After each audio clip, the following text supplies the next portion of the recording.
UP के प्रयागराज में अतीक अहमद और अशरफ की गोली मार करके हत्या के बाद कई चौंकाने वाले खुलासे हो रहे हैं। यूपी एसटीएफ कई लोगों पर नजर रख रही है और लगातार तलाशी अभियान चलाया जा रहा है। उमेश पाल हत्याकांड के आरोपियों की तलाश में जगह जगह दबिश दी जा रही है।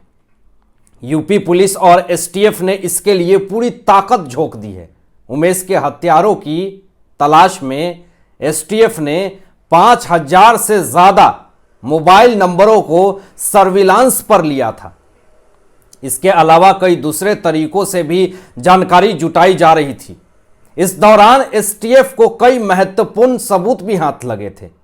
वही खबर है कि अतीक और अशरफ की हत्या के बाद सर्विलांस पर लिए गए नंबरों में से 3000 मोबाइल फोन अचानक बंद हो गए हैं। जी हां, यह बहुत बड़ी और ब्रेकिंग खबर है। यह बहुत बड़ा खुलासा है। इसकी ठीक वजह का तो पता अभी नहीं चला है, लेकिन इससे जांच करने में बाधा आ रही है। बताया जा रहा है कि बंद हुई कई नंबर अतीक के करीबियों और रिश्तेदारों के भी हो सकते हैं। अतीक के दूर दराज के रिश्तेदार तक इसे लेकर के डरे हुए हैं, बहुत ज्यादा बौखलाए हुए हैं सारे लोग, और चाहते हैं कि जांच की आंच उन तक ना आने पाए। सवाल यह भी है कि इतने ज्यादा मोबाइल नंबर एक साथ बंद कैसे और क्यों हो गए। अतीक और उसके परिवार की मदद करने वाले कई लोग फरार चल रहे हैं। साथ ही उमेश पाल के हत्यारों के मददगार भी या तो किसी दूसरे रिश्तेदार के घर चले गए हैं या घूमने का बहाना बनाकर प्रदेश छोड़कर के बाहर भाग चुके हैं। एसटीएफ के मुताबिक जो नंबर बंद हुए हैं उनमें से ज्यादातर लोग रडार पर थे, लेकिन इस वजह से उन पर हाथ नहीं डाला जा रहा था कि शायद उनकी वजह से किसी आरोपी का पता चल जाए और उसे पकड़ा जा सके। बता दें कि ये सभी नंबर प्रदेश के 22 जिलों में स्विच ऑफ हुए हैं। हालांकि इसमें सभी नंबर अतीक के गिरोह से जुड़े हुए हैं। इसमें कई अन्य गिरोह के बदमाशों के भी नंबर हैं। इस वक्त न सिर्फ बाहुबलियों माफियाओं के दिन बुरे चल रहे हैं, बल्कि उनकी पत्नियों के भी दिन अच्छे नहीं चल रहे हैं। पत्नियां भी भागम भाग कर रही है, इधर उधर भागती फिर रही हैं। अतीक की पत्नी शाइस्ता के बाद अब पुलिस मुख्तार अंसारी की पत्नी अफशां की तलाश में भी लगातार छापेमारी कर रही है। 1 साल से लापता अफशां का पता बताने वाले को अब 50,000 रुपए इनाम में मिलेंगे। अफशां शाइस्ता यूपी पुलिस की मोस्ट वांटेड महिला अपराधियों की लिस्ट में टॉप 3 में है दोस्तों। पहले नंबर पर बाइक बोट घोटाले की आरोपी दीप्ति बहल है। दीप्ति पर 5 लाख का इनाम है। अफशां दूसरे नंबर पे है। इस लिस्ट में तीसरे नंबर पर शाइस्ता है। शाइस्ता परवीन 1 महीने से ज्यादा हो गया वह पुलिस को चकमा देकर के फरार हो रही हैं। वह शादी अटेंड कर रही हैं। उनका सीसीटीवी फुटेज भी आ रहा है, लेकिन वह मौके से निकल जा रही हैं। पुलिस के हाथों से निकल जा रही हैं, भाग जा रही हैं, फरार हो जा रही हैं, चकमा देने में सफल हो जा रही हैं। पुलिस को कठिन परिस्थितियों का सामना करना पड़ रहा है। नाम न छापने की शर्त पर एक वरिष्ठ पुलिस अधिकारी ने बताया कि हमने शाइस्ता को पकड़ने के लिए एक नई रणनीति तैयार की है, जो बार बार अपने ठिकाने बदलती रहती हैं।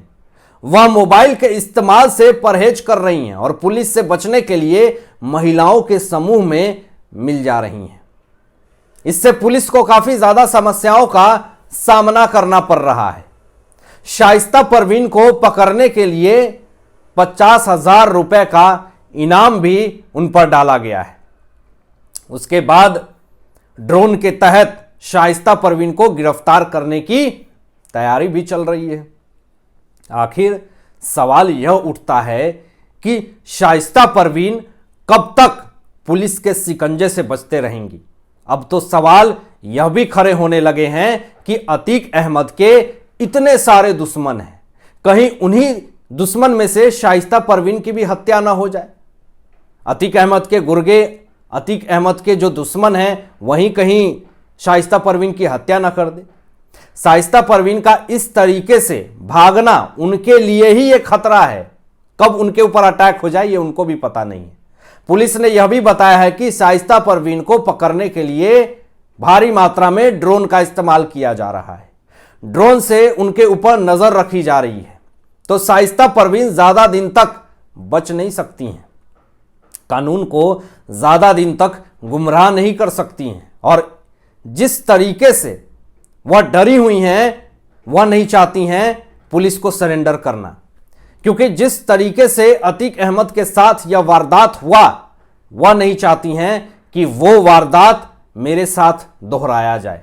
लेकिन कुछ दिन पहले शाइस्ता परवीन ने एक चिट्ठी लिखी थी दोस्तों, और उस चिट्ठी में उन्होंने एक जिज्ञासा जारी की थी कि वह योगी आदित्यनाथ जी से मिलना चाहती हैं।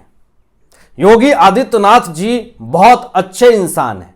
उस खत में उन्होंने यह भी लिखा और यह कहा कि मेरे पति जो अतीक अहमद थे वह भी काफी ज्यादा तारीफ करते थे योगी जी की, तो वह एक बार मिलना चाहती हैं योगी आदित्यनाथ जी से। शाइस्ता परवीन ने यह चिट्ठी में योगी आदित्यनाथ जी के लिए लिखा। तो सवाल यह खड़े होते हैं कि पिछले कुछ दिनों से जो योगी आदित्यनाथ जी से नफरत करने वाले लोग यही थे, योगी आदित्यनाथ जी के खिलाफ भड़काऊ भाषण देने वाले लोग यही थे, आज योगी आदित्यनाथ जी की इतनी तारीफ क्यों कर रहे हैं? शक होता है। क्या मिल करके कोई साजिश है, कोई प्लान है, कोई अटैक करना है? तो तमाम सवाल शाइस्ता परवीन के ऊपर उठ रहे हैं। और खबरें तो यह भी आ रही है, लोग तो यह भी कह रहे हैं कि अतीक अहमद से भी ज्यादा खतरनाक शाइस्ता परवीन है। अब सवाल यह उठता है कि कितने दिन तक शाइस्ता परवीन पुलिस के शिकंजे से बच करके निकल पाती हैं। और आज नहीं तो कल पुलिस के शिकंजे में उनको आना तो है, ये तय है, गिरफ्तार तो होना है। माफिया गुंडा राज को योगी ने मिट्टी में मिला दिया। जो बात बोला उन्होंने आज सत्य हो गया। लेकिन दोस्तों, आप ये जान करके दंग हो जाएंगे कि पटना में आज जुमातुल विदा की नमाज के बाद अतीक के समर्थन में नारे लगने लगे। पटना जंक्शन के पास मस्जिद में नमाज के बाद मुस्लिम समुदाय के लोगों ने अतीक अहमद अमर रहे के नारे लगाने शुरू कर दिए। योगी मोदी के खिलाफ भी नारेबाजी की। भाजपा प्रवक्ता अरविंद सिंह ने कहा कि नीतीश जी, आपके राज्य में एक मुख्यमंत्री और प्रधानमंत्री को अपमानित किया जा रहा है, आपके साथ भी ऐसा ही हो सकता है। बिहार को पाकिस्तान न बनने दें, देश इस तरह से खंडित हो जाएगा। बीजेपी नेता हरिभूषण ठाकुर जी ने कहा कि नारे लगाने वाले के घरों पर बुलडोजर चलवाना चाहिए, गोलियों से छलनी कर देना चाहिए।